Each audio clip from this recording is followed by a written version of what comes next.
Dear candidates, most welcome on exam express. आपको पता है कि पीसीएस मंथन का एक नया इनॉग्रेशन है। ये एक प्रोग्राम है, इसमें हमारा एप्लीकेशन भी है और हमारा यूट्यूब चैनल भी है। आप प्ले स्टोर से हमारा एग्जाम एक्सप्रेस का चैनल जो वो एप्लीकेशन है उसको आप डाउनलोड कर सकते हैं। जैसा कि आपको पता है कि हम 90 डेज़ की एक श्रृंखला लेके आए हैं आपके लिए। पीसीएस मंथन आपके लिए 90 डेज़, यानी कि जिसमें 90 डेज़ और 90 टेस्ट होंगे। इसमें अभी हमारे 6 कंप्लीट हो चुके हैं, जिसमें हमने देखा था पर्यावरण एवं पारिस्थितिकी, वो हमारा समाप्त हुआ है। आज हमारा जो नया टॉपिक हम स्टार्ट कर रहे हैं, तो आज से हमने भारतीय इतिहास प्रारंभ किया है। जो हमारे 2 टेस्ट पड़े हुए हैं हमारे एप्लीकेशन पे, उन्हें आप देखें तो उनका हम सॉल्यूशन देंगे। आज हमारा प्राचीन भारत से हम प्रारंभ करेंगे और प्राचीन भारत में भी आज हमारा टेस्ट नंबर 1 है, यानी कि हमारा टेस्ट 1 है, उसका हम डिस्कशन करेंगे। चलिए बढ़ते हैं, बगैर वक्त गवाए सीधे क्वेश्चन की ओर बढ़ते हैं। तो प्राचीन भारत में आज से हमारा पहला क्वेश्चन जो होगा वो आपके सामने रहा ही है। ठीक, पहला क्वेश्चन कह रहा है सिंधु सभ्यता। ध्यान रखना, सिंधु सभ्यता को ही क्या कहते हैं, सिंधु सभ्यता, और सिंधु सभ्यता को ही हड़प्पा सभ्यता भी बोल दिया जाता है। तो उसके संदर्भ में कुछ कथन दिए, स्टेटमेंट दिए हैं। बोल रहा है कि सिंधु घाटी सभ्यता ताम्रपाषाण संस्कृतियों से प्राचीन थी, यानी कि उस समय कई संस्कृतियां थीं जो कैसी थी, ताम्रपाषाण कालीन। ताम्र कहते तांबे को, मनुष्य के द्वारा प्रयोग की गई वो पहली धातु थी। यह ताम्रपाषाण कालीन संस्कृतियों में सबसे अधिक विकसित थी। बिल्कुल सही बात है। वर्ल्ड की सबसे विकसित और सबसे मॉडर्नाइज्ड और शहरी अर्थ जो व्यवस्था थी, सभ्यता थी, वो कौन सी थी, सिंधु सभ्यता थी। यानी इन दोनों पे क्वेश्चनों पे विचार करें तो हमें पता चलेगा कि कथन 1 भी सही है और कथन 2 भी सही है। तो आंसर बिल्कुल होगा आंसर सी, यानी कि पहला और दूसरा दोनों ही विकल्प हमारे ठीक हैं। यानी सिंधु सभ्यता ताम्रपाषाण संस्कृतियों से प्राचीन थी, यह ताम्रपाषाण कालीन संस्कृतियों से अधिक विकसित भी थी, नो डाउट। आगे बढ़ते हैं। अब कह रहा है हड़प्पा सभ्यता के नगरों की विशेषता, यानी हड़प्पा सभ्यता या सिंधु सभ्यता के जो नगर थे उनकी विशेषता के संदर्भ में कुछ प्रश्न हैं। तो 4 स्टेटमेंट दिए हैं और पूछा है हमसे कि कौन सा एक कथन सही नहीं है। ध्यान देना, मैं पहले ही आपसे कह रहा हूं कि हमेशा ध्यान देना है किस चीज पर, क्वेश्चन के एंड पर, कि वो पूछ क्या रहा है। ठीक, कह रहा है इन नगरों में से कई नगरों को 2 या उससे अधिक हिस्सों में विभाजित किया गया था। बिल्कुल किया गया था, यानी कि जो नगर खोजे गए वो 2 और 2 से अधिक भागों में भी थे। सामान्यतः पश्चिमी भाग छोटा, बिल्कुल सही है, लेकिन ऊंचा, यानी कि यहाँ शासक वर्ग रहता था, यहाँ शासक वर्ग रहता था, और जो आम जनता थी वो ऐसा माना जाता है कि पूर्वी हिस्सा जो था निचले इलाके में और बड़ा होता था, वहां पर आम जनता रहती थी, और शासक वर्ग ऐसा माना जाता है कि वहां रहते होंगे। पुरातत्वविदों ने ऊंचाई वाले स्थान को क्या बोला है, नगर दुर्ग। बिल्कुल सही बात, दुर्ग का मतलब होता है किला, और किला हमेशा कहाँ बनाए जाते हैं, ऊंचाई वाले स्थान पर। इसके दोनों हिस्सों की 4 दीवारियां कच्ची ईंटों की थी। नहीं, ये बात गलत है, क्योंकि हड़प्पा सभ्यता आप देखेंगे तो वो फेमस ही इसलिए है कि वहां बिल्कुल प्रयोग हुआ है किसका, पक्की ईंटों का। सड़कों से लेकर नालियां और भवन तक सब किसके हैं, पक्की ईंटों के हैं। तो ये ऑप्शन आपका डी यहाँ पर क्या होता है, ये गलत हो जाता है, ये बात सही नहीं है। ठीक है, चलिए आगे देखते हैं हम। क्वेश्चन कोई व्याख्या पे आते हैं। देखिए बस वही है, लिखा हुआ है 4 दीवारियां पक्की ईंटों की बनी थी, ना कि कैसी, कच्ची ईंटों की। ठीक है, आगे बढ़े। हड़प्पा सभ्यता से प्राप्त नगरों के संदर्भ में निम्नलिखित कथनों पर विचार कीजिए। कालीबंगा और लोथल से अग्निकुंड मिले। बिल्कुल सही बात है, हवन के साक्ष्य मिलते हैं यहाँ पे। तो कालीबंगा से भी मिले और कहाँ से, लोथल से भी मिले। हड़प्पा, मोहनजोदड़ो और लोथल से बड़े बड़े भंडार गृह, बात किसकी हो रही है, एफसीआई के गोडाउन, यानी आज अगर हम देखते हैं तो जो एफसीआई है, फूड कॉर्पोरेशन ऑफ इंडिया, इनके वेयर हाउस होते हैं। तो ये 3 जगह से मिले हैं, लोथल से, मोहनजोदड़ो से और हड़प्पा से।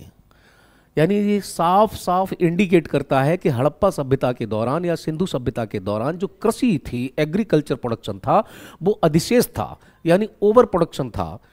इसीलिए वो व्यापार भी करते थे। अब ओवर कृषि प्रोडक्शन हो जाएगा, यदि अत्यधिक हो जाएगा तो उसको स्टोर कहाँ करोगे, तो जैसे आज हम एफसीआई में करते हैं, ये लोग किसमें करते थे, इनके भंडार गृह होते थे। ठीक है, तो हम कहते हैं कि ये दोनों ही स्टेटमेंट कैसे हैं जी, दोनों ही स्टेटमेंट आपके बिल्कुल करेक्ट हैं, नो डाउट। ठीक, तो दिया हुआ है जहां संभवतः क्या किए जाते थे, यज्ञ किए जाते थे, इसलिए क्या मिले हैं, अग्निकुंड मिले हैं।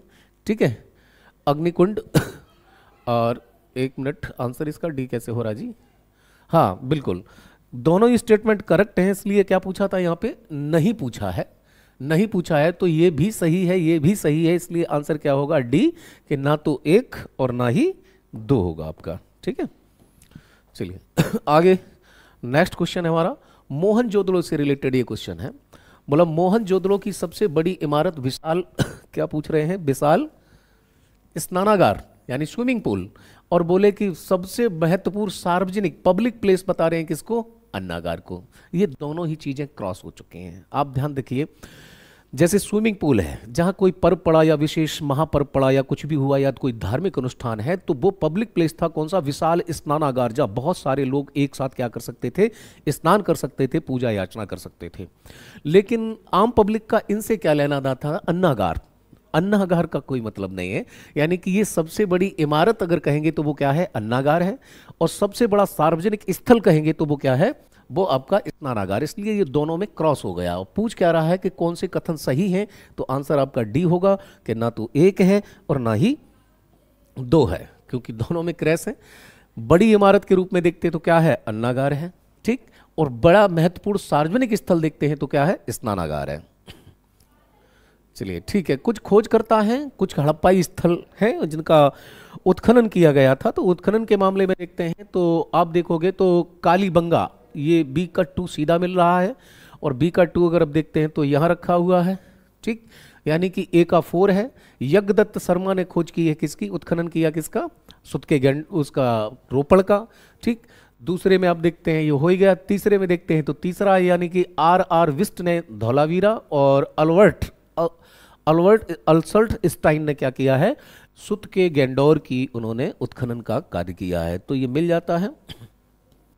आप चाहें तो यहाँ पे इसका एक स्क्रीनशॉट भी ले सकते हैं, मेरे बिल्कुल लगे हुए हैं, बिल्कुल। रोपड़ यज्ञदत्त शर्मा है, कालीबंगा की खोज बीबी लाल ने की है, धौलावीरा आर.एस. बिस्ट हैं, और सुत के गेंडर जो है अर्लस्टाइन ने किया हुआ है, ठीक है। तो ये है, इनका नाम था जॉर्ज अर्लस्टाइन। आगे देखते हैं, पूछ रहा है कौन सा कथन सत्य नहीं है, ठीक, कौन सा कथन सत्य नहीं है, नहीं पे फोकस करेंगे। बोला सिंधु सभ्यता के लोग किससे, गेहूं, जौ, राई, मटर आदि अनाज क्या करते थे, उगाते थे। बिल्कुल सही बात है, ये सारी चीजों के साक्ष्य मिले हैं। वे 2 किस्म के गेहूं उगाते थे, बिल्कुल सही बात है। कितनी वैरायटी, 2 टाइप की, और जौ उगाते थे। हड़प्पा सभ्यता के लोग तिल और सरसों की भी खेती करते थे, यानी इन दोनों के भी साक्ष्य मिले हुए हैं। बोला कालीबंगा, बस यहां पर बात गलत हो गई, कालीबंगा नहीं है, ये क्या है, बनवाली है। ये जगह जो है बनवाली। कालीबंगा से उच्च क्वालिटी के जौ के साक्ष्य नहीं मिले, सबसे बढ़िया किस्म की जो जौ है उसके साक्ष्य में कहां मिलेंगे, बनवाली से मिलेंगे। ये यहां पर रॉन्ग हो गया। चलिए आगे आते हैं, तो देखिए लिखा हुआ बनवाली से मिले हैं, जो कि बढ़िया किस्म है। आगे आते हैं, हड़प्पा सभ्यता कांस्य युगीन सभ्यता है, बिल्कुल सही बात है। हड़प्पा सभ्यता में कांसे के औजार बहुतायत में नहीं मिलते हैं। तांबे में जिंक मिलाकर कांसा बनाया गया। अब अगर साइंस आपने पढ़ा होगा तो आपको पता होगा कि तांबे में जिंक नहीं, तांबे में हम क्या मिलाते हैं, तांबे में टिन मिलाते हैं, तब जाकर के क्या बनता है, हमारा कांसा बनता है, ठीक है, कांस्य युगीन। आगे देखते हैं, तो इन्होंने क्या किया था, सिंधु वासियों ने तांबे में टिन मिलाई थी। और पूछ रहा कौन था कथन सही है, तो सही के नाम पर आप देखोगे तो केवल 1 और 2 सही है, और जबकि तीसरा ऑप्शन हमारा गलत है। इसलिए आंसर की ओर चलेंगे हम, ए हो जाएगा, ठीक। यहां भी देखिए, तांबे में टिन मिलाकर कांसा बनाया जाता है, ना कि तांबे में शीशा। आगे देखते हैं, हड़प्पा सभ्यता कांसे की थी, कोई दिक्कत नहीं। कांसे के औजार बहुतायत में नहीं मिलते हैं, कम मिलते हैं। आगे आते हैं, सिंधु के लकराना जिले में सिंधु नदी के दाएं तट पर स्थित है। बात किसकी हो रही है, मोहनजोदड़ो की, यानी कि बात हो रही है किसकी, मोहनजोदड़ो की। और पूछ रहा है क्या सही नहीं है, यह सिंध के लकराना जिले में सिंधु नदी के दाएं तट पर स्थित है, बिल्कुल सही बात है, यानी सही हो गया। यहां से पवित्र स्नानागार, अन्नागार, सभा भवन, पुरोहित आवास के साक्ष्य मिलते हैं, ये भी बिल्कुल सही है। यहां से कांस्य की नृत्य करती हुई नर्तकी की मूर्तियां मिली हैं, ठीक है। इस स्थल से आर.एस. नामक कब्रिस्तान का साक्ष्य मिला है। अब पूछ रहा है कि कौन सा एक कथन इसमें सही नहीं है, ठीक। तो पहला भी सही है, दूसरा भी सही है। जो हमें डाउट है वो 2 प्रश्नों में, कांस्य की मूर्ति, नृत्य करती हुई नर्तकी की मूर्ति कहां से मिली है, मोहनजोदड़ो से नहीं, कहां से, हड़प्पा से मिली है, ठीक है। तो देखो, मोहनजोदड़ो से कोई कब्रिस्तान के साक्ष्य नहीं मिले हैं, केवल क्या मिले हैं, 21 कंकाल मिले।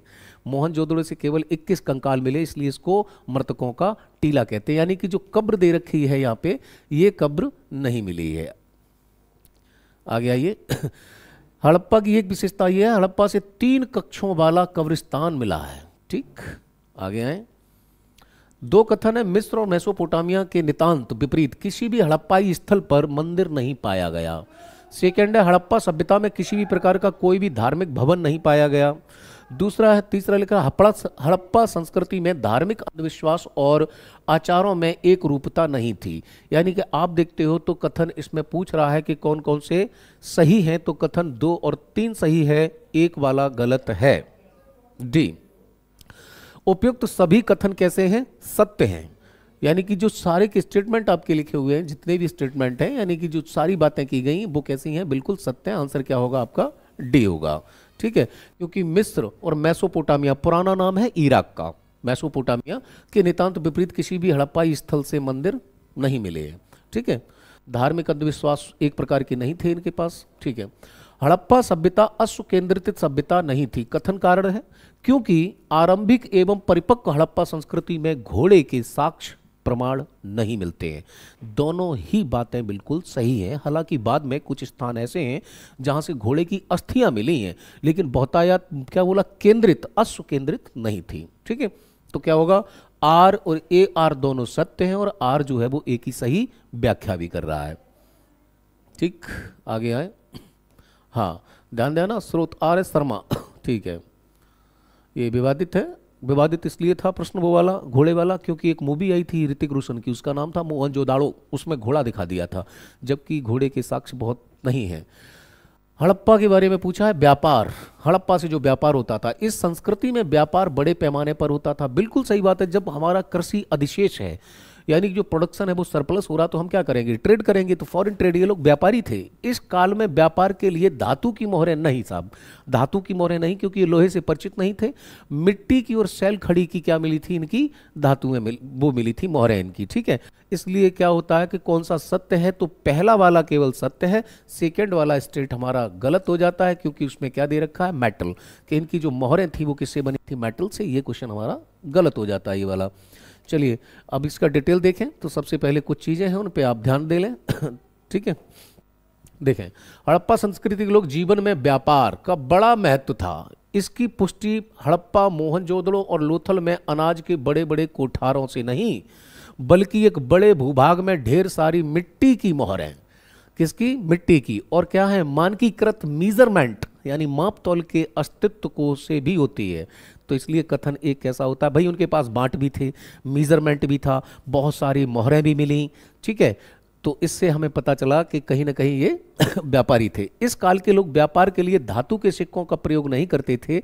वे आदान प्रदान यानी वस्तु विनिमय, या तो वस्तु को वस्तु के बदले में, ठीक है, गांव में देखा ना आता है, लोहे टीन प्लास्टिक से ये ले ले, ठीक है, तो वो वाला सिस्टम इनके पास में था, वस्तु विनिमय। वे मिट्टी की मोहरों का उपयोग करते थे। अतः 2 कथन कैसा है? रॉन्ग हो जाता है। ठीक है, अगले क्वेश्चन की ओर बढ़ते हैं हम। हड़प्पा संस्कृति की धार्मिक प्रथा के संदर्भ में, धार्मिक प्रथा के लिए पूछा गया है। इस संस्कृति के लोग मातृ देवी की पूजा करते थे। बिल्कुल सही बात है, मातृ देवी की पूजा होती थी यहाँ पे। इस संस्कृति में वृक्ष, पशु और पूजा का प्रचलन था। बिल्कुल सही है। इस काल में पूजा अर्चना के लिए मंदिरों का निर्माण करवाया? नहीं जी, मंदिरों का निर्माण नहीं करवाया। भगवान को अभी खुले में ही रखते थे, क्योंकि प्रकृति के प्रेमी थे। बोलते कि हम और आंधी बारिश पानी सब झेल रहे हैं, तो भगवान आप भी झेलिए। तो मंदिर नहीं थे। मंदिर आगे चलेंगे तो मंदिरों का सर्वप्रथम निर्माण स्टार्ट होगा कहाँ से? गुप्त काल से होगा। यहाँ मंदिर नहीं थे, लेकिन मूर्तियां थीं। ठीक, तो ये बात क्या हो गई आपकी? गलत हो गई। इस काल के लोग अनिष्टि से बचने के लिए ताबीज पहनते थे। बिल्कुल सही बात है, तब भी पहनते थे, आज भी पहनते हैं। ठीक, तो कुल मिलाकर के देखते हैं तो स्टेटमेंट कौन सा हमारा रॉन्ग हो जाता है? स्टेटमेंट हमारा तीसरा। ठीक, आइए देखते हैं। हड़प्पा संस्कृति के लोग वृक्ष, पशु और मानव के स्वरूपों को देवताओं की पूजा करते थे, परंतु ये अपने देवताओं के लिए मंदिर निर्माण नहीं करते थे।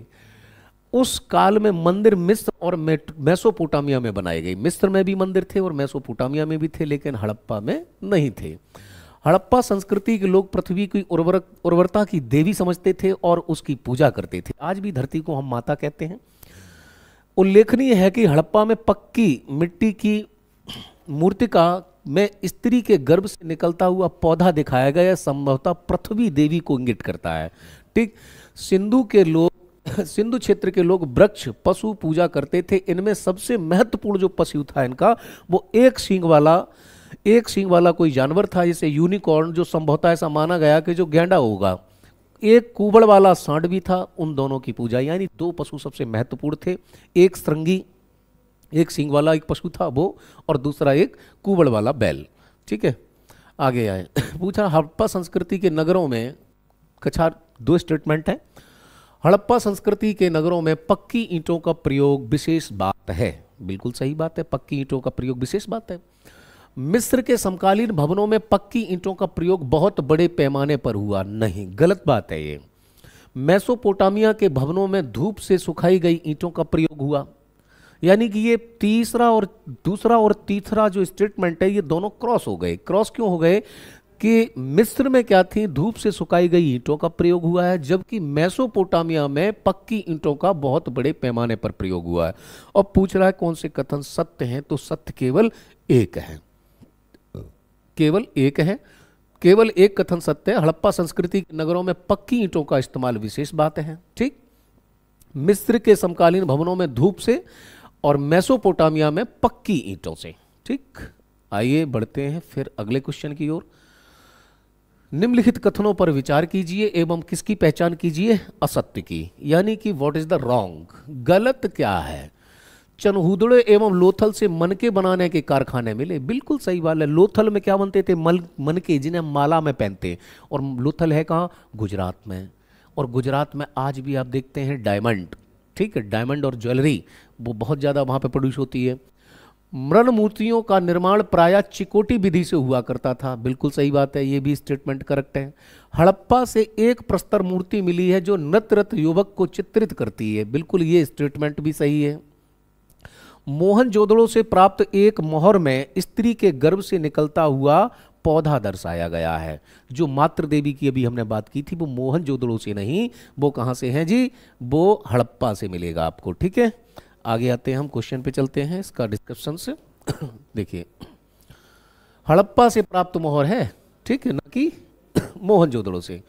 चलिए, कुछ स्टेट दिए हुए हैं और कुछ वहाँ पर स्थल है, हड़प्पा के कुछ स्थल हैं।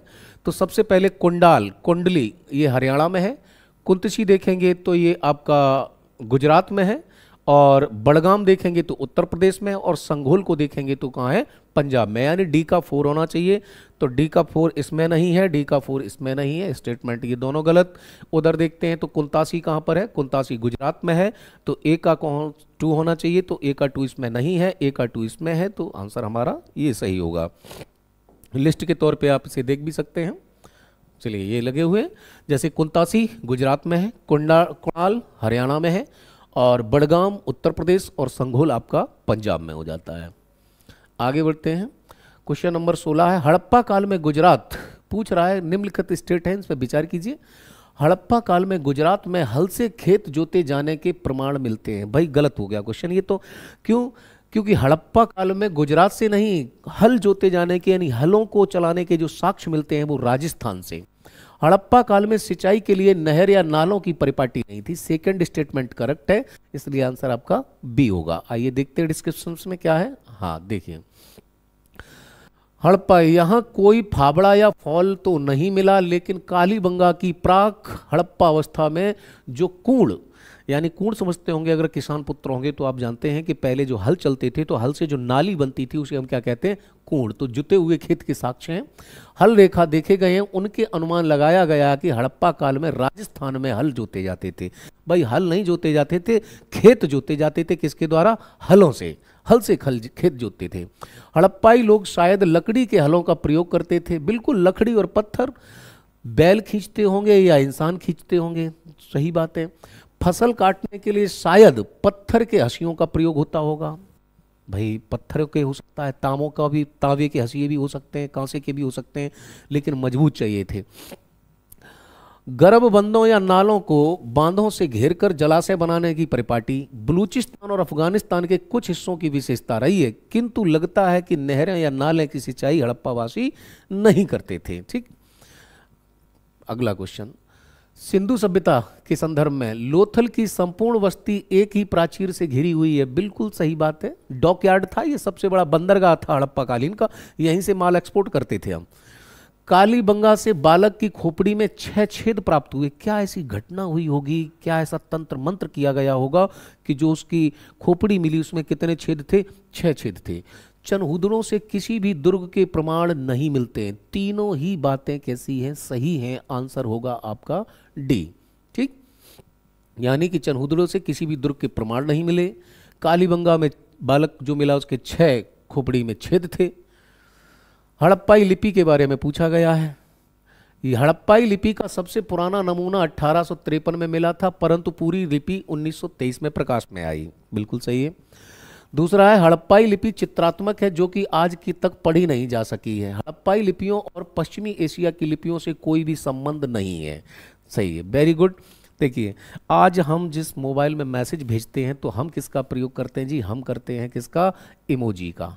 ठीक है, तो इन्होंने भी क्या किया, जो इनकी लिपि थी वो कैसी थी? चित्रात्मक थी, भावों से भरपूर थी, या ध्वनि हो सकती है।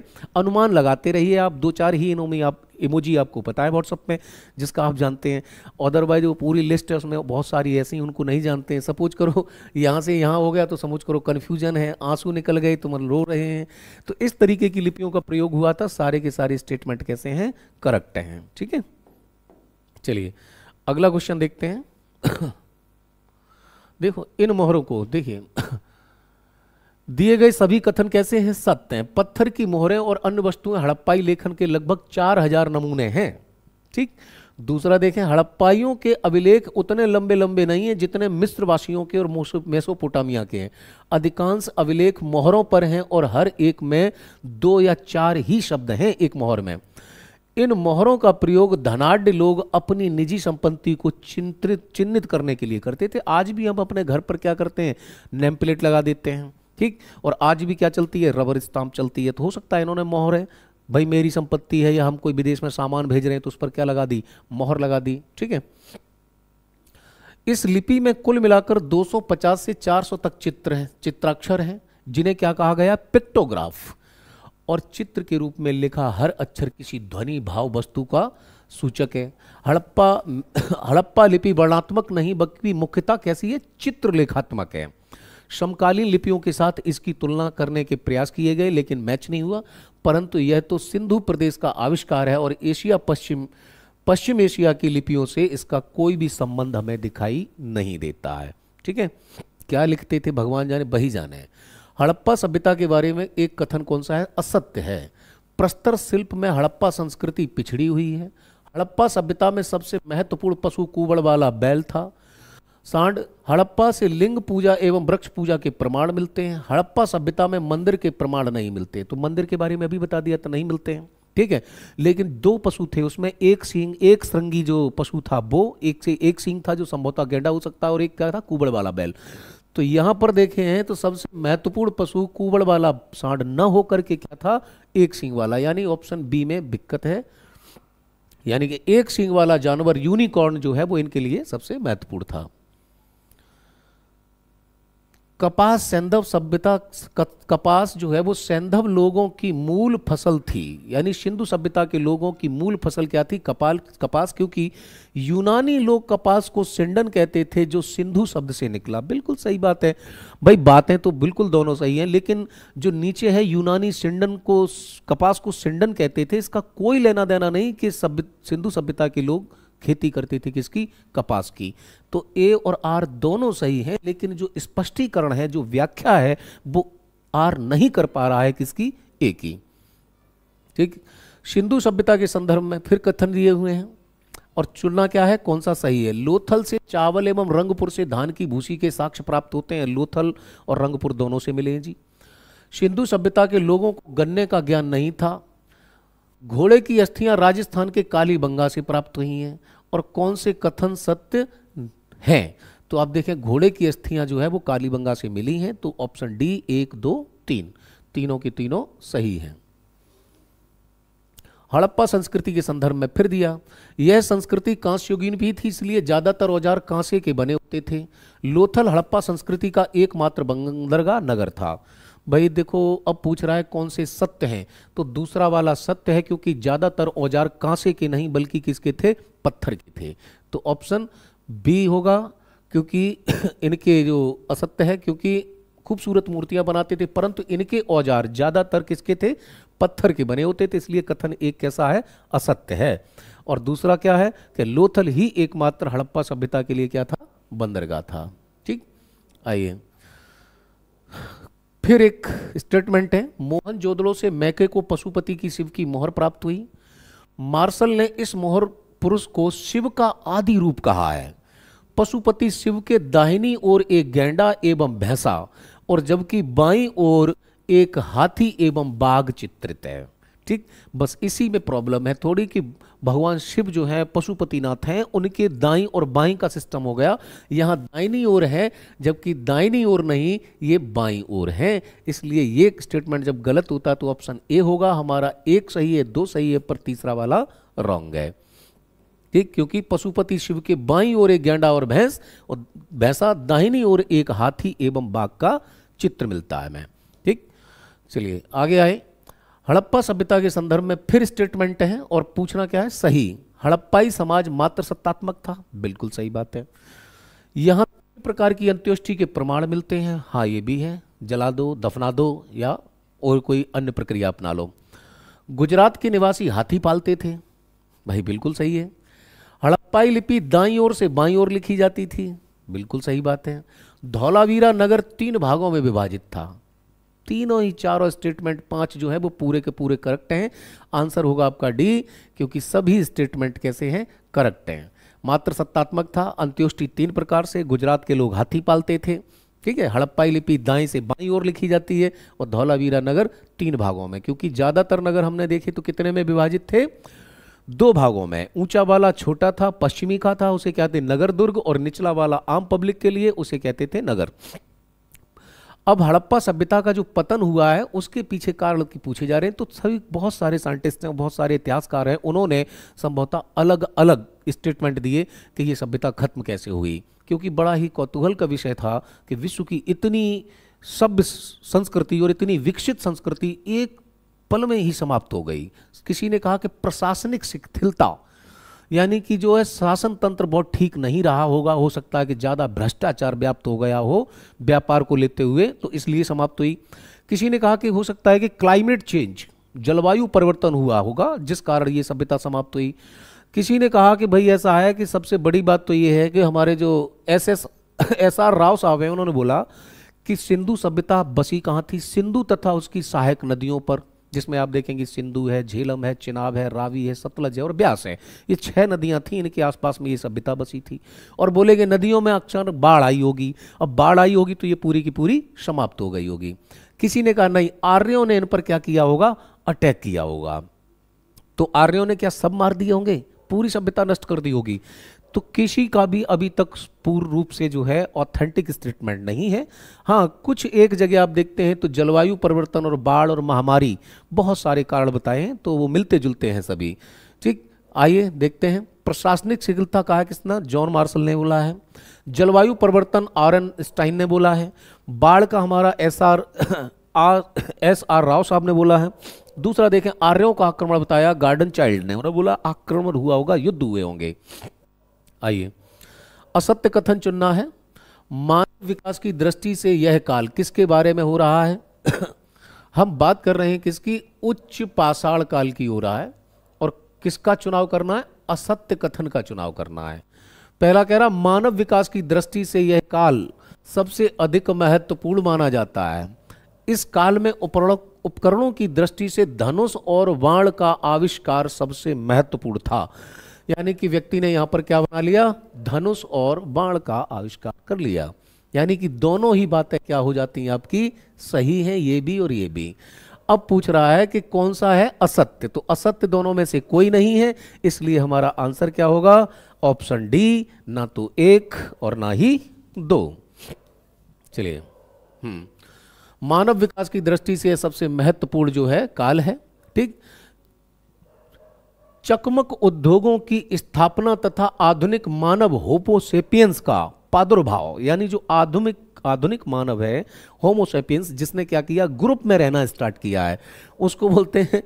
तो उसने जो है वो चकमक उद्योग जो होते हैं ना, वो पत्थरों के, यानी कि पत्थर के जो हथियार बनाए जाते हैं, पत्थर के जो उपकरण बनाए जाते हैं, तो उन उद्योगों की स्थापना और आधुनिक मानव होमोसेपियंस का प्रादुर्भाव होता है। बिल्कुल सही। इस काल का प्रधान उपकरण ब्लेड तथा इस काल के उपकरणों में सबसे महत्वपूर्ण आविष्कार धनुष तथा बाण था। इस युग में अस्थि उपकरणों का भी अधिक प्रयोग है। देखिए तो तीन चार चीजें, एक तो कौन सा, हड्डियों से बने उपकरण, धनुष और बाण हो जाएगा आपका, और दूसरा होमोसेपियंस यहाँ पे आएगा, और यहाँ पर उद्योग जो स्थापित होंगे उन्हें क्या कहेंगे, चकमक। ठीक है, तो आगे बढ़ते हैं। सत्य कथन चुनना है। इलाहाबाद के बेलन घाटी से प्राप्त अस्थि निर्मित मातृ देवी की प्रतिमा निम्न पुरापाषाण काल से संबंधित है। गलत हो गया। बेलन घाटी के चौपानी मांडो से उत्तर पुरापाषाण काल से लेकर नवपाषाण काल तक के अवशेष मिलते हैं, यानी कि यह बात बिल्कुल सही है। सेकंड वाला हमारा ठीक है, पहला वाला गलत हो जाता है। किस कारण, पुरापाषाण नहीं है। जो मातृ देवी की प्रतिमा मिलती है वे उच्च पुरापाषाण काल से है। ठीक है, इसलिए पहला स्टेटमेंट इसका गलत है और सेकंड वाला हमारा फिट होता है। ये इस पे चलते हैं। इलाहाबाद के बेलन घाटी में स्थित लोहदा नाले से मिली अस्थि निर्मित, यानी कि हड्डी से मिली है मातृ देवी की प्रतिमा उच्च पुरापाषाण काल की है। बेलन घाटी में चौपानी मांडो उत्तर पुरापाषाण काल चरण से लेकर और नवपाषाण काल तक के वहां से साक्ष्य मिलते हैं, हमें अवशेष मिलते हैं। क्वेश्चन नंबर 28 है, मध्य पाषाण काल के बारे में पूछ रहा है। मध्य पाषाण काल से संबंधित है और बात क्या करनी है कि कौन सा इनमें से गलत है। यह पुरापाषाण काल और नवपाषाण काल के बीच का क्या है, संक्रमण काल है। बिल्कुल सही बात है पहली वाली। गुजरात के सांदड़ जिले में स्थित बागौर भारत का सबसे बड़ा मध्य पाषाणिक, अब यहां पर भारत का सबसे बड़ा मध्य पाषाणिक पुरा स्थल है। अब बात कहां की है, गुजरात के सांदड़ नहीं, गलत बात है। ये वहां पर नहीं बल्कि राजस्थान के भीलवाड़ा जिले में स्थित है, उसे कहते हैं बागौर, जहां से ऊंट की भी अस्थियां हमें प्राप्त होती हैं। यानी कि राजस्थान का जिला है भीलवाड़ा और भीलवाड़े में एक जगह है बागौर, और बागौर जो है वो भारत का सबसे बड़ा पुरापाषाणिक स्थल है। तो इसलिए स्टेटमेंट हमारा केवल दो सही, यानी कि पूछ रहा है कौन सा असत्य है, तो पहला वाला हमारा क्या हो जाएगा, असत्य हो जाएगा। चलिए पहला असत्य है।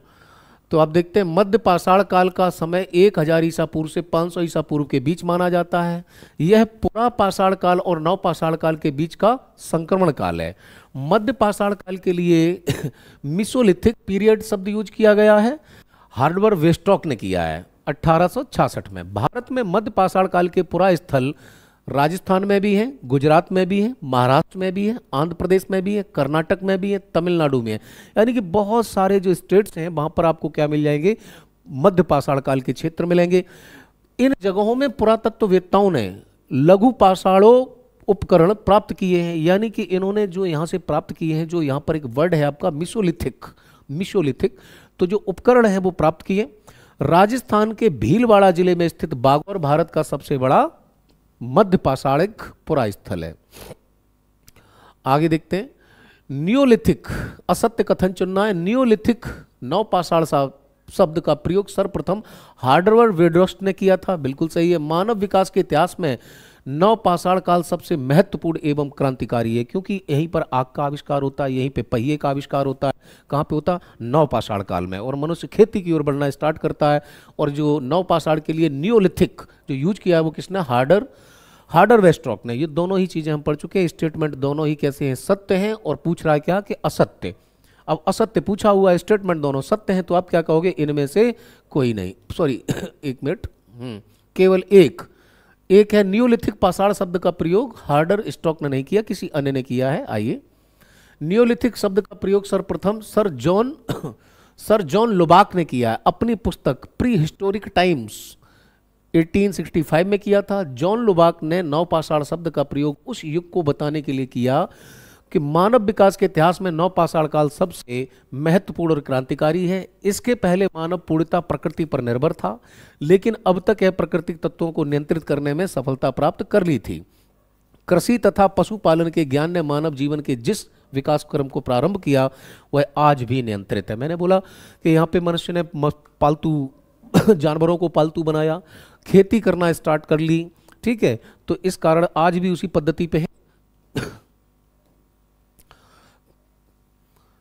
हाँ देखिए, मेहरगढ़ को बलूचिस्तान की रोटी की टोकरी कहा जाता है क्योंकि यहाँ के लोगों ने सर्वप्रथम गेहूं, जौ और कपास की खेती प्रारंभ की थी। बिल्कुल सही बात है। मेहरगढ़ जो है भारत से ईरान जाते समय बोलन नदी और बोलन घाटी और बोलन दर्रे के पास में स्थित था, और वहां से देखें तो भेड़ों के साक्ष्य मिले, भेड़ पालन के साक्ष्य मिले, और यहीं से सबसे पहले देखें तो गेहूं, जौ और कपास की खेती के साक्ष्य मिलते हैं। तो मेहरगढ़ ये बहुत इंपॉर्टेंट है, और इसका कारण है मेहरगढ़ को बलूचिस्तान की रोटी की टोकरी कहते हैं। ए आर दोनों सत्य हैं और आर ए की सही व्याख्या भी कर रहा है। ठीक, देखिए, कृषि कर्म के आविष्कार ने स्थिर जीवन की शुरुआत की, यानी कि व्यक्ति को जब खेती का ज्ञान हुआ तो उसने क्या किया, स्थायी रहना स्टार्ट कर दिया। स्थायी आवासों का निर्माण हुआ, परिवार व कुटुंबों का विकास हुआ, गांवों का जन्म हुआ। खेती पर आधारित नवपाषाणकालीन संस्कृति प्रारंभिक साक्ष्य पाकिस्तान के केट्टा से लगभग 150 किलोमीटर दूर मेहरगढ़ के उत्खनन से मिले हैं। यहाँ से नवपाषाण काल से लेकर हड़प्पा काल तक के संस्कृतियों के अवशेष मिले हैं। यहीं से कृषि का प्राचीनतम साक्ष्य भी मिलता है। यहाँ के लोगों ने सर्वप्रथम गेहूं, जौ और कपास की खेती प्रारंभ की। मेहरगढ़ को बलूचिस्तान की रोटी की टोकरी कहा जाता है। सहगौरा किस काल का स्थल है, तो ये स्थल जो है वो ताम्रपाषाण काल का है। ठीक है, देखिए, ताम्रपाषाण काल हड़प्पा की कांस्य युगीन संस्कृति से ठीक पहले की है। यानी कि ताम्र, कांस्य क्या होता है कि तांबे में जब टिन को मिलाएंगे तो क्या बन गया, तांबे में जब हमने टिन को बनाया तो कांस्य बन गया। तो हड़प्पा वासियों ने क्या कर दिया था, तांबे में मजबूत बनाने के लिए तो तांबे में क्या मिला दिया था, टिन मिला दिया था। लेकिन उससे पहले केवल क्या प्रयोग होता था, तांबा ही प्रयोग होता। तो तांबे को संस्कृत में ताम्र कहते हैं, इसलिए ये ताम्रपाषाण काल हड़प्पा की पहले थी। फिर तांबा कांसा का प्रयोग हुआ, परंतु कालानुक्रमानुसार अर्थात समय से कोई ताम्र संस्कृतियां हड़प्पा अर्थात कांस्य युगीन सभ्यता के बीच के बाद भी आती हैं। उत्तर प्रदेश के जुड़े ताम्रपाषाण कालीन स्थल 3 हैं, खैराडीह, नहरन और सहगौरा गोरखपुर के निकट। ठीक है, तो उत्तर प्रदेश में ये 3 हैं। तो हो सकता है यहां से प्रश्न बना दे कि निम्नलिखित में से कौन सा ताम्र युगीन सभ्यता स्थल उत्तर प्रदेश में स्थित नहीं है। किसी को भी एक को रख देगा, कोल्डीवा रख दे। ठीक है, आगे देखते हैं। नवपाषाण काल के असत्य को पुताना है। नवपाषाण काल के स्थलों की खोज का श्रेय सर्वप्रथम डॉक्टर प्राइमरोज को जाता है। इस काल के औजारों की सर्वप्रथम खोज 1820 में मध्य प्रदेश की टोंस नदी घाटी से की गई। मेहरगढ़ बलूचिस्तान से सर्वप्रथम कृषि के साक्ष्य मिले। कृषि के प्राचीनतम साक्ष्य लहरा देव से प्राप्त हुए उत्तर प्रदेश। अब देखिए यहाँ पे आ जाइए, डाउट है यहाँ। सबसे पहली बात तो यह है कि जो टोंस नदी है ये मध्य प्रदेश में नहीं है जी। ठीक, तो आंसर तो इसका ये हो जाएगा बी, टोंस नदी उत्तर प्रदेश में है, मध्य प्रदेश में नहीं है। बाकी बातें सब सही हैं, लेकिन फिर भी इसकी एक बार हम व्याख्या देखते हैं। तो व्याख्या देखेंगे तो अब लिखा हुआ है, नवपाषाण कालिक स्थलों की खोज का श्रेय भारत में डॉक्टर प्राइमरोज को जाता है। बिल्कुल सही है। औजारों की सर्वप्रथम खोज इस काल में उत्तर प्रदेश के टोंस से हुई है। ठीक है, और लहरा देव है। रैनीगुंटा, लाघनाज, दमदमा और मास्की, ये सभी क्या है, नवपाषाणिक काल है, स्थल है, नवपाषाणिक कालिक स्थल है। अब आपको बताना है कि कौन सा इनमें से असत्य है। एक का मिलान ठीक नहीं है, बाकी सब सही है। तो आप देखते हैं जो रैनीगुंटा है, रैनीगुंटा आंध्र प्रदेश में है, ना कि बिहार में है। ठीक, सही क्या है वो आपके ये देखिए। तो कुछ नवपाषाणिक स्थल हैं, जैसे रैनीगुंटा कहाँ है, आंध्र प्रदेश में, नवपाषाणकालीन स्थल है। बुर्ज होम और गुफ्फार काली कश्मीर में है। यहाँ गर्त आवास के साक्ष्य मिलते हैं। और मानव ने सबसे पहले जिस पशु को अपना पालतू बनाया था वो था कुत्ता। तो एक मनुष्य के साथ में कुत्ते की भी अस्थियां कब्र से प्राप्त होती हैं, वो जगह है बुर्ज होम। लंघनाज जो है वो गुजरात में है। दमदमा और कोल्डीवा उत्तर प्रदेश में है। कोल्डीवा याद रखना, चावल के साक्ष्य मिलेंगे। बिहार में है चिरांद, और पोचमपल्ली है तमिलनाडु में, और मास्की जो है वो कर्नाटक में है। ठीक, आइए निम्नलिखित कथनों पर विचार करें। नवपाषाण काल की समाप्ति के बाद उत्तर भारत में जिस संस्कृति का उदय हुआ उसे महापाषाण काल कहा जाता है। महापाषाण काल में केवल पूर्ण समाधान की पद्धति प्रचलित थी। यानी पूछ रहा है कि कौन से जो कौन से कथन जो हैं वो सत्य नहीं है। ठीक है, और यहाँ देखिए एक वर्ड दे दिया, केवल पूर्ण समाधान की पद्धति प्रचलित थी। आइए विश्लेषण की तरफ चलते हैं, पूरा पढ़ लीजिए। ठीक है, देखिए नवपाषाण युग की समाप्ति के बाद दक्षिण भारत में उदय हुआ जिस संस्कृति का उसे नवपाषाण काल कहा गया, ना कि क्या कहा गया। आप देखिए क्या कह रहे हैं यहाँ पे, ना कि महापाषाण नहीं है, नव महापाषाण है। ठीक है, महानवपाषाण युग कहा जाता है। पत्थर की कब्रों को महापाषाण कहा जाता था। पाषाण का मतलब होता है पत्थर और महा का मतलब बड़ा पत्थर। ठीक, तो पहाड़ों की ढलानों पर रहते थे। दक्कन, दक्षिण भारत, उत्तर पूर्वी भारत तथा कश्मीर में यह प्रथा प्रचलित थी। यहाँ की कब्रों में लोहे के औजार, घोड़े के कंकाल, पत्थर व सोने के गहने भी प्राप्त हुए। महापाषाण काल में आंशिक शवाधान की पद्धति भी प्रचलित थी, और वहां पर वर्ड लिखा हुआ है केवल, पूर्ण शवाधान नहीं। शवों को जंगली जानवरों को खाने के लिए छोड़ दिया जाता था, तथा ब्रह्मागिरी आदि चंद्रलूर, मास्की और चिंगलपत्तू, नागार्जुन कोंडा आदि इसके प्रमुख समाधान केंद्र थे।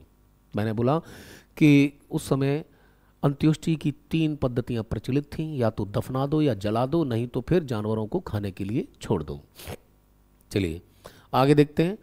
पुरापाषाण काल, मध्यपाषाण काल, नवपाषाण काल और ताम्रपाषाण काल। अब इनके तुम्हें क्या लगाने हैं कि वो जो बुर्ज होम है वो किस में आएगा, मध्यपाषाण काल का कौन सा है और पुरापाषाण काल का कौन सा स्थल है, इनका कालक्रम और खोजे गए। सीधा हम लिस्ट पे आते हैं। सबसे पहले देखें, जो बुर्ज होम है वो किसका है, नवपाषाण काल का है। ताम्रपाषाण काल कौन सा है, खैराडी उत्तर प्रदेश का है। पुरापाषाण काल बेलन घाटी, और मध्यपाषाण काल बीरभानपुर। सर्वप्रथम रॉबर्ट ब्रूस फ्रूट ने 1863 में संगम कुल्लू के पास प्रथम हैंड एक्स, हाथ की कुल्हाड़ी प्राप्त की थी। नहीं, ये रॉबर्ट ब्रूस फ्रूट ने नहीं की थी, वो कोई दूसरे थे, उन्होंने की थी। रॉबर्ट ब्रूस फ्रूट को भारतीय प्राग ऐतिहासिक पुरातत्व का जनक माना जाता। बिल्कुल, प्राग ऐतिहासिक काल वो काल है जिसमें कोई भी लिखित प्रमाण नहीं है। ठीक है, तो यहां पर देखते हैं कौन से सही है। तो केवल सेकंड स्टेटमेंट सही है, फर्स्ट वाला आपका गलत है, क्योंकि सर्वप्रथम रॉबर्ट ब्रूस ने मद्रास के पास पनपुल्ली में एक हैंड एक्स प्राप्त की थी। इन्हीं रॉबर्ट ब्रूस को भारतीय, हाँ जी, दोनों हाँ, पुरातत्व का जनक मानते हैं। हैंड एक्स संस्कृति के उपकरण मद्रास के बादम दुराई व अतिरमपक्कम से प्राप्त हुए हैं। ठीक है, यानी कि आंसर बी है। केवल कौन सा सही है, दूसरा वाला सही है, पहला वाला नहीं है। ठीक, प्राग ऐतिहासिक काल के संदर्भ में कुछ कथन है। शिवालिक पहाड़ियों से मिले बानरों के जीवाश्म को रामपिथेकस नाम दिया गया है। यानी जो बानर है मानव के सबसे क्लोज थे, उन्हें रामपिथेकस नाम दिया। प्राग ऐतिहासिक मानव के जीवाश्म मुख्य से प्लोस्ट्रीशियन युग की चट्टानों से मिले हैं।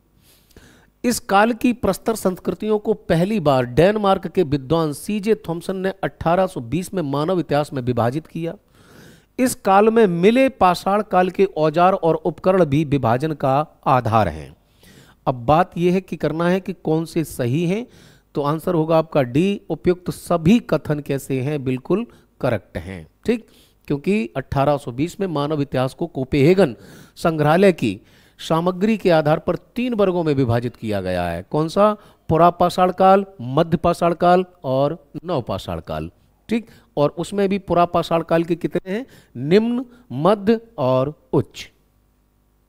आइए, हाँ, मानव के संदर्भ में दे रखा है कि हम जो हैं वो किस टाइप से देखें। ऑस्ट्रेलोपिथिकस मानव सबसे पहले थे जो खड़े होकर चलने लगे, और इन्हें ही आदि मानव भी कहा जाता है। ठीक है।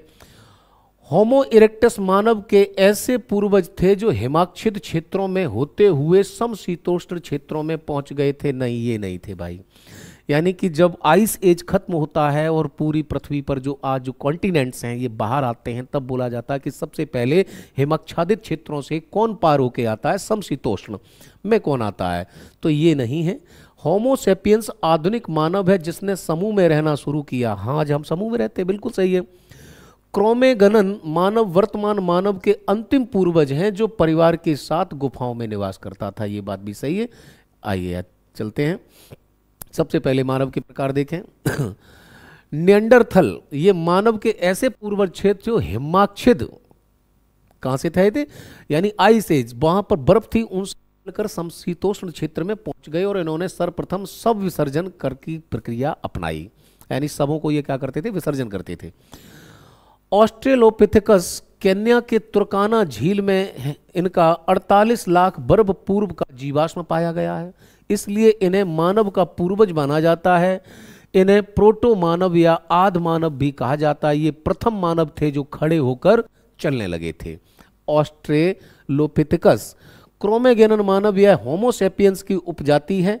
वर्तमान मानव का अंतिम पूर्वज परिवार बनाकर गुफाओं में निवास, पत्थर, हाथी के दांत, आभूषण, जानवरों की खाल के वस्त्र पहनता था, कला प्रेमी थे, चित्रकारी करते थे और समाधान भी करते थे ये। ठीक। ताम्र पाषाणकालीन संस्कृतियों को कालक्रम से लगाइए, तो कालक्रम से जब आप लगाएंगे तो इसमें क्या हो जाएगा, ये उल्टा हो जाएगा पूरा। इसको पलट दीजिए। सबसे पहले कायथा, मालवा, रंगपुर और जारवे। तो क्या हो जाएगा, 4 3 2 1। यहां आइए देखिए, सबसे पहले आती है आहार संस्कृति, पूर्वी उदयपुर है। कायथा संस्कृति पूर्वी चंबल नदी है। रंगपुर संस्कृति देखते हैं तो 1700 से 1400 ईसा पूर्व है, ये गुजरात है, ये नर्मदा क्षेत्र है मालवा का। जारवे संस्कृति देखते हैं 1500 से 900 ईसा पूर्व है और ये महाराष्ट्र, दैमाबाद और इनाम गांव। ठीक। प्रभास संस्कृति देखते हैं तो 2000 से 14000 ईसा पूर्व की है। कहा गया कि संबंध में देखिए कथन और कारण है। चॉपर चॉपिंग पेबल संस्कृति को सोहन संस्कृति भी कहते हैं क्योंकि इस काल के उपकरण पंजाब के सोहन नदी घाटी से प्राप्त हुए। सही बात है, ए आर दोनों सही है। ए आर की सही व्याख्या भी करता है। देखो चॉपर क्या होता था, चॉपिंग पेबल संस्कृति, हैंड एक्स यानी हाथ की कुदाल। अब देखिए इस काल के उपकरण पंजाब के सोहन नदी घाटी से प्राप्त हुए, इसलिए इसे सोहन नदी घाटी, यानी कि पंजाब में जो उपकरण प्राप्त हुए वो कौन सी नदी थी, सोहन, इसीलिए उसका नाम क्या कर दिया, सोहन नदी घाटी। चलिए हड़प्पा के शहर के संदर्भ में पूछा, इस शहर का उत्खनन जॉन मार्शल ने के नेतृत्व में राय बहादुर दयाराम साहनी ने किया था। सही है। यहाँ के पश्चिमी दुर्गीकृत भारत भाग को जॉन मार्शल ने माउंट एबी कहा, नहीं इन्होंने नहीं कहा था, वो दूसरों ने कहा था। पूछना है कि कौन सा कथन सत्य है, तो पहला वाला सत्य है और दूसरा वाला आपका गलत है। देखिए उत्खननकर्ता कौन है, जॉन मार्शल के नेतृत्व में दयाराम साहनी। अवस्थिति कहाँ है, पाकिस्तान के पंजाब प्रांत के मांट गोबरी जिले में और रावी नदी के तट पर है, बाएं तट पर है। यहाँ के पश्चिमी दुर्गत भाग को प्रसिद्ध पुरातत्वविद के सन मार्टिन व्हीलर ने माउंट एबी का नाम दिया है, जबकि इसके सामान्य स्थल को दक्षिण में R37 नामक एक समाधि स्थल प्राप्त हुआ।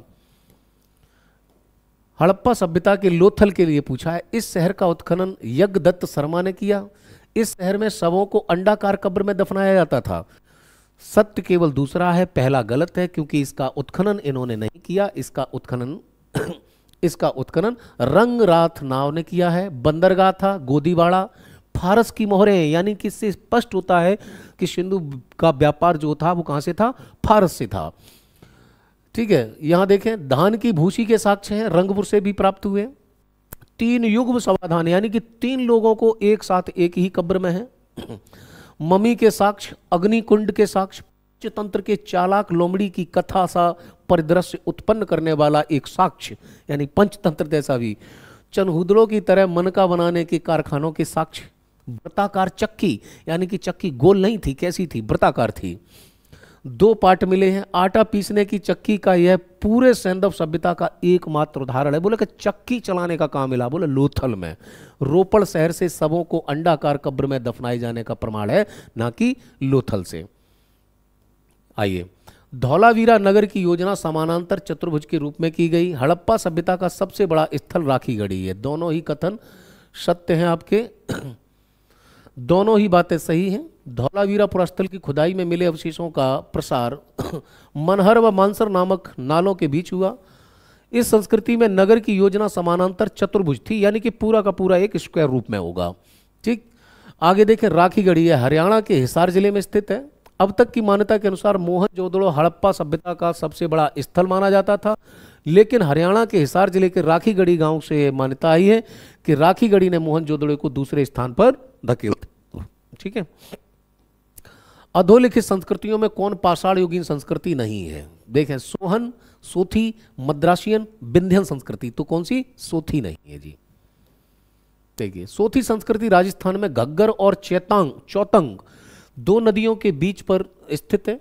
इस संस्कृति में मृदभांड कहते हैं मिट्टी के जो बर्तन होते हैं, की खोज अमलानंद घोष ने किया था।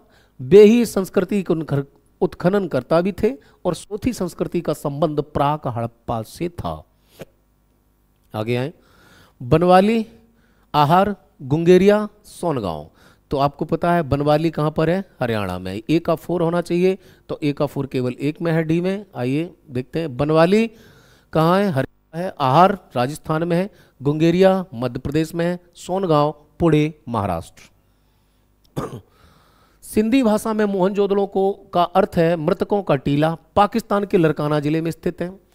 मोहनजोदड़ो एकमात्र नगर था जिसकी शासन व्यवस्था राजतंत्रात्मक न होकर जनतंत्रात्मक थी। कौन सा कथन असत्य है? तो कोई सा कथन असत्य नहीं है, क्योंकि दोनों ही बातें अपने आप में कैसी हैं? सही हैं। ठीक है, आगे आए, कालक्रम से लगाइए, लौह युग, कांस्य युग, पूर्व पाषाण युग, नव पाषाण युग। ठीक है, सबसे पहले लगा लीजिए पूर्व पाषाण युग, उसके बाद में नव आएगा, उसके बाद में किसका ज्ञान होगा? कांसे का। कांसे के बाद में ज्ञान होगा किसका? लोहे का। तो 3 4 2 1, 3 4 2 1। ठीक, सबसे पहले पूर्व पाषाण युग आया, उसके बाद नव पाषाण, उसके बाद कांस्य युग आया है। तकनीकी दृष्टि से ताम्र पाषाण अवस्था कांस्य युगीन संस्कृतियों सैंधव सभ्यता के पहले आती है, परंतु कालानुक्रमण की दृष्टि से देखें तो भारत में सैंधव सभ्यता की कांस्य संस्कृति पहले आती है और ताम्र संस्कृतियां बाद में आती हैं। सबसे बाद में क्या होगा? लौह युग। इनाम गांव प्रमुख पुरास्थल है, किस संस्कृति का है जी? जारवे का है। ठीक, महाराष्ट्र में भीमा नदी की सहायक घोड़ नदी के स्थित पर इनाम गांव जारवे संस्कृति का एक महत्वपूर्ण स्थल है। इनाम गांव का उत्खनन MS धवलीकर HD संकालिया के द्वारा किया गया था। ठीक है, बहुत बढ़िया प्रश्न है ये। चलिए, कुछ पुरातात्विक स्थलों की सूची है और इनमें से कौन सी भारत की ताम्रयुगीन संस्कृतियां हैं? नवदा टोली, रोपड़, नाल और कायथ। ठीक है, तो कौन कौन सी हैं? नवदा टोली और कायथ हैं, रोपड़ और नाल नहीं है, यानी 1 और 4, 1 और 4 विकल्प बी में दिया हुआ है। तो ये आपका नवदा टोली और एवं कायथा भारत की ताम्रपाषाण संस्कृतियां हैं। नाल बलूचिस्तान में स्थित प्राक सैंधव क्षेत्र है, जहां से गरुड़ की आकृति वाली एक शैल खड़ी की क्या मिली है? मोहर मिली है।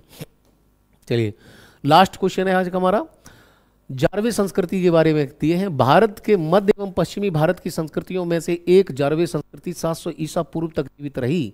सोने के आभूषण केवल जारवे संस्कृति में ही पाए गए हैं। असत्य कौन सा है? तो असत्य कोई सा नहीं है, दोनों ही बातें आपकी कैसी हैं? सत्य हैं। तो इसका आंसर डी हो जाएगा। चलिए ठीक है, आज हमारा एक सेक्शन हुआ है, अगला हम फिर दूसरा वाला करेंगे, उसमें भी 50 क्वेश्चन है। तो प्राचीन भारत अभी प्रारंभ हुआ है। निरंतर बने रहिए, जुड़े रहिए, एप्लीकेशन को आप डाउनलोड कर लीजिए। जय हिंद, नमस्कार, थैंक यू।